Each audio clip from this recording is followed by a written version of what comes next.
That's it. I've gotten to my limit. Dad, why are you so angry? From today onward, I never want to see or hear from you again. I cannot have a stain like you on my name. So I'm a stain on your name now, aren't I? And why exactly? Because I took on a few silly tattoos? A few? Your entire body is covered in tattoos, Arthur. Do you know how irresponsible that makes you look? You look like a Loch Ness monster. Maybe you'll tattoo your eyeballs next. Actually, I was kinda considering that too. You see what I'm saying? No remorse whatsoever. You don't even feel remotely sorry for what your irresponsibility has cost me and my company. Remorse? Why? You want me to feel sorry for doing what I love? Why should I do that? You're a worthless son. You know that, right? I've lost a lot of contracts in the past few months because of you. Some of my associates think I'm the father of a hoodlum. One even said I can't handle his job if I can't handle my son. Can you imagine that? So I'm guessing you want to handle me now. Exactly. I need you out of my business and out of my life before it gets out of hand. Okay, but you remember that I was the one who helped you reel in all the contracts you currently work on, right? You lost your flair for pitch-perfect presentation years ago, Dad. You buried them all in the numerous women you brought to bed. Don't you dare talk to me like that, boy. I am your father. Are you? I thought you were disowning me just now, no? Get your story straight, Dad. I think it will interest you to know that I have another son too, before you start feeling yourself so much. Brandon is my well-groomed, picture-perfect son. He'll take over the company after me and do all the things you think you used to do for us. Brandon will take over the company? Do you even know how stupid that sounds? How many times had Brandon been in any of our trainings and meetings? Just the trainings, right? Brandon will get his trainings. How hard can that be? Look at it this way. If you can actually train yourself, Dad, then you can train Brandon. 'Cause he actually took after you. Crazy and unstable. All right, that's enough, Arthur. This is the exact attitude I can no longer have in my house or in my company. We both know I never wanted to be involved in your company. I've always wanted to be an artist. I simply carried out my duties because I was under pressure to be the ideal heir to you, but not anymore. You do not deserve my loyalty, especially because you're a narrow-minded person who does not accept people the way they are. You feel everybody has to fit into the mold you have created. That's not true. You know I was proud of you in the beginning. Only because you never knew you'd have another son. You've always told me this. You kept me because you thought Brandon would never come along. You planned to usurp me even from birth. Your mother abandoned you after giving birth to you. She no longer wanted to be with me, so she left. She threw you onto a busy highway, just hoping a car would run along and crush you to shreds. That's why you have that disgusting scar on your wrist. And that should always serve as a reminder that I've been nothing but good to you. You should be grateful. You shouldn't have brought this up, Dad. You know I took my first tattoo just to cover up that scar. Do you always have to say things that hurt me? I don't care how you see it, Arthur. You're a lot of bad luck, and I just want you out of this family. Fine, I'll leave. Thank goodness. I'll send in documents for you to sign in this regard. Documents? Yes. Accepting that you're no longer a part of this family, relinquishing the family name and all whatnot. You'll no longer have access to the house or any rights to my company. Is that all? Yes. And please make it quick. I need the documents returned to my desk as soon as possible. I'll do all that you've said. However, the same arrangement applies to you. I'm no longer your son. Never call, text, or contact me ever again for any reason whatsoever. I'll also not be available to fix things when Brandon eventually messes everything up for you. You wish. You can go to hell for all I care. Just make sure you never return. Hi, bro. I need us to talk. Do you have a second to spare? Is that a question? You know I'll always have time for you. What's poppin'? Mr. Ingram disowned me. Mr. Ingram, your dad? He's not that anymore. Whoa! I told you I sensed that coming. You shouldn't have gotten the tattoos he expressed he didn't want you to get. But these tattoos are me. They're art on my skin, my own personal means of self-expression. No one has the right to tell me how to feel about it. I agree, but look at it now. You've lost your place in the Ingram Empire all because of your stubbornness. You could have at least waited until your family inherited the business before you unleashed your tat spree, don't you think? In a way, I am happy things happened when they did, because I never really wanted to be a part of the company in the first place. Attending board meetings, nerve-wracking brainstormings, and having to act all nice to people I genuinely hate, all that was a lot for me to handle, bro. I really could have quit at some point myself if he did not already disown me. Mr. Ingram just made my ordeal a whole lot easier. It's the way you say Mr. Ingram as if he was never your father. Was he, though? You're very rock-headed. You know that, right? Yeah, I agree. Enough about that silly man already. So what's the plan? I just need a place to crash for the night. You know you didn't really have to text me. You could have just come straight to my place. I honestly didn't want to be a bother. You can never bother me. You're my bro. Or have you disowned me too? You joke about everything. I'm sorry. Just pull up at the crib. Thanks a lot, Jay. I'll be gone before you know it. You can stay as long as you'd like. I don't mind. I was hoping to get my own place soon, though. We'll discuss that when you get here. Let's start by getting you off the streets. Thank you so much, bro. You're a lifesaver. It's really nothing. The little things brothers do for each other, right? Yeah. Hi, Jay. My G, what's good? I know it's pretty late, but I just wanted to thank you for helping me move in tonight. You're a great friend. It's nothing, bud. What are we friends for? The apartment looks beautiful, by the way. Right? And to think Miss Alice gave me the place with no rent up front and no security deposit. Isn't that a little suspicious? Kinda. But it could be a blessing in disguise as well, don't you think? Could be, but this one's a little sketchy. I was even going to ask you why she made us hot coffee and cookies just 'cause I was moving in. Is that how she is to all her tenants? How would I know? You should, 'cause you directed me to her. All I know is that she's nice and that she was good to me for the duration I dated her daughter. You were with her daughter? Yeah, and she gave me a place to stay in her building when I had nowhere else to go. Oh, wow.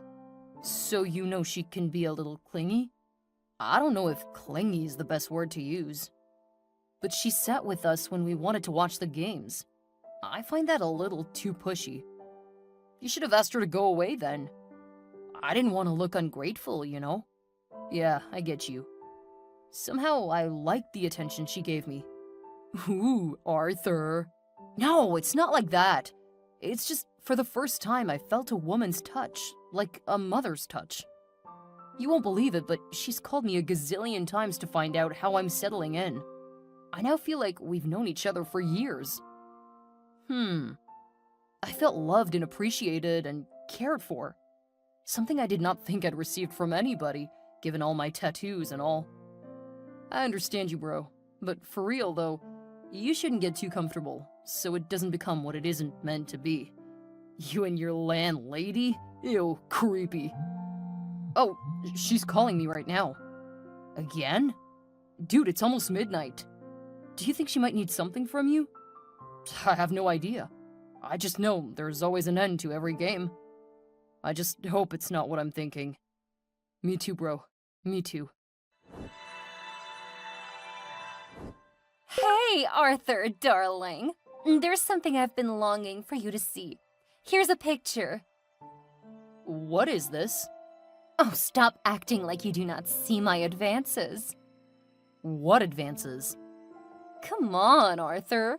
You're a fine young man. And I'm sure you have young blood flowing in your veins as well.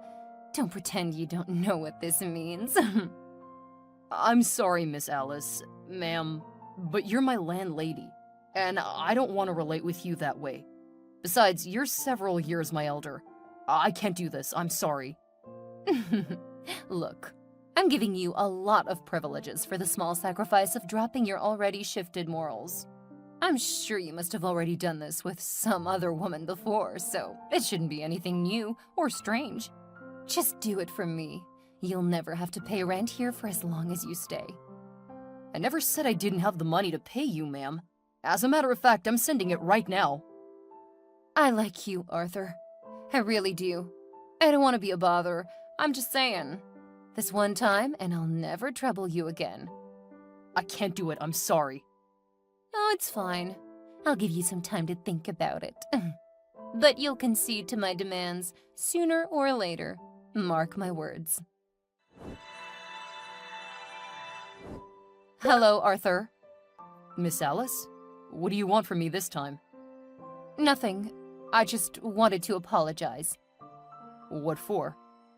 For what I did earlier. I really shouldn't have. It's fine. I'm not upset, really.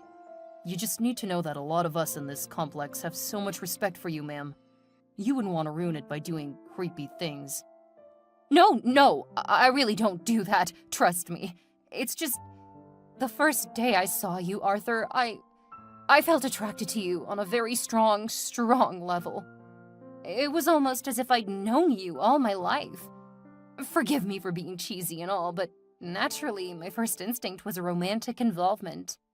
That's why I was all over you in the first place. But now I realize that I really shouldn't have come at you that way. Now I realize that you remind me of my son. Your son? King. I lost him when he was 2 years old. I left his father because I feared for my life, but that was the greatest mistake I've ever made. I tried to get him back, but when I did, his father already left town with him. I had to live the rest of my life with the fear that I'll never see my son again. But when I saw you, I'm sorry, I shouldn't bore you with my tales of woe. No, you can tell me. We all experience loss at some point in our lives, you know? I also never knew my mother. My father said she left us when I was 3. I'm sorry. It's fine, Miss Alice. Sometimes we overcome these tragic events by sharing them with other people. Do you mind? It wasn't really a long story. We were married for 3 turbulent years, and only because his father wanted him to. If he had not been married to me, he wouldn't have been made CEO of his father's company. But more than that, they needed an heir, a 3rd generation that would take over after him. So, after I had my son, George wanted nothing to do with me anymore. He was violent and tried severely to kill me. I stayed because of my son, but one day, I had the last straw. Did you say George? Yes, George. He was brutal and wicked and just pure evil. That day, he wanted me to leave his house instantly. I wasn't going to go without my son. So he smashed a wine bottle against the wall and launched it at me. I crouched to avoid the bottle, but then my 2-year-old son walked in from nowhere. He came between the flying glass and myself, and the bottle gave him a slash across his wrist. What? I ran away that day, but I should have stayed. I heard he later married another woman and had a son as well. And now I don't know whether my son is even alive or dead. What did you say was the name of your ex-husband? George Ingram. Mom? What? King? No, my name is Arthur, not King. Why did you call me Mom? Because your story matches mine. And I have a cut on my wrist, too. Can I see it, please? Okay, here's a picture. You may not see it clearly because I tried to hide it with art, but it's there. You said you gave me that cut to kill me. I don't doubt you at all. Is this your left hand? Yes it is.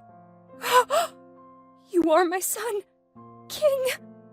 Oh, that evil man changed your name. Your real name is King. King George Ingram. I searched for you everywhere, Ma. He told me you were dead. No, I'm alive and well, King. Oh, my son, my sweet son. Please come over to my apartment this instant. I need to see you.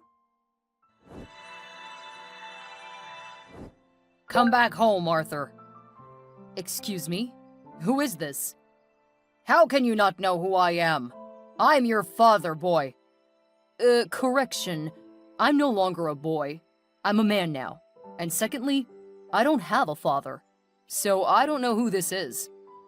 Enough with this rubbish. I want you to come back home right now. You don't have a right to command me in that matter, Mr. Ingram. Especially not after you threw me away like trash. I blocked your number before and I'll do it again right now, because I do not want to have anything at all to do with a barbaric abuser like yourself. I would watch how you speak to me if I were you. But you're not me, and that's the amazing part. I really didn't go through the trouble of getting a new line and searching for your contact just to banter words with you. Just come home or you'll face my wrath. Face your wrath? What can you even do? I heard you're old and sickly now. If I begin to run, you cannot even chase me. Of what good are you then? So, you've been keeping tabs on me. You're still a celebrity. And even though I honestly don't know why a heartless person like you should be among the elite, it doesn't change the fact that you are. It's easy to keep an eye on everything you do when you and Brandon are always on the news for all the wrong reasons. So at least you know that the company is sinking into the ground. Not that I didn't warn you from the onset. What do you mean by that? I told you that Brandon was not the best person to run the company, but you never listened.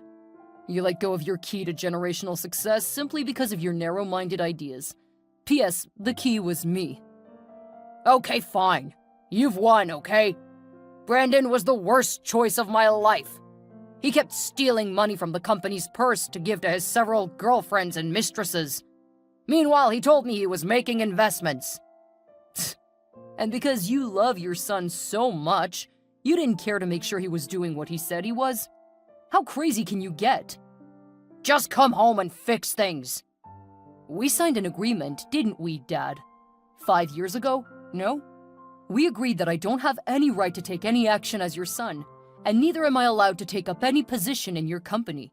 You also issued a police restriction order forbidding me from being found even as little as 5 feet away from any of your properties. I made those rules, Arthur. I can break them. I just need your help, and you will give it to me as payment for the 2.5 decades you were under my care. I do not owe you anything, Mr. Ingram. Also, as a responsible citizen, I have no intention of defaulting on government-issued orders. Because unlike you, I have a lot to lose and a reputation to protect. A reputation? With your creepy tattoos and ungodly mannerisms? Psst. How much better could you have gotten in 5 years? I'm sure you're still cleaning floors or washing toilets or something. You should be grateful I'm giving you a second chance. I have a lot to do right now, Mr. Ingram. Please let me be. And as for coming to help you or whatnot, the answer is no. As a matter of fact, what do you say I block this number too? No, Arthur, don't do that! Oh, see, I'm sorry for all that I've done to you, really. It's just that the company is on the brink of final liquidation. It's either this or someone else buys up my business, something I've worked so hard for. So has any company come to buy it up? Some guys, A&A Group. They're so strong and they have a lot of money. If I don't do anything quickly, they'll take over anything in a snap. I can't watch that happen. But I'm too weak to do anything right now. I need your help, Arthur, please. I'm sorry, Mr. Ingram, but I cannot be of any help to you at this moment. You're so ungrateful. I've always known you're a weakling, a failure. I've always known you would be my downfall, a disgrace to this family. Why can you not help me, even after I've begged and apologized?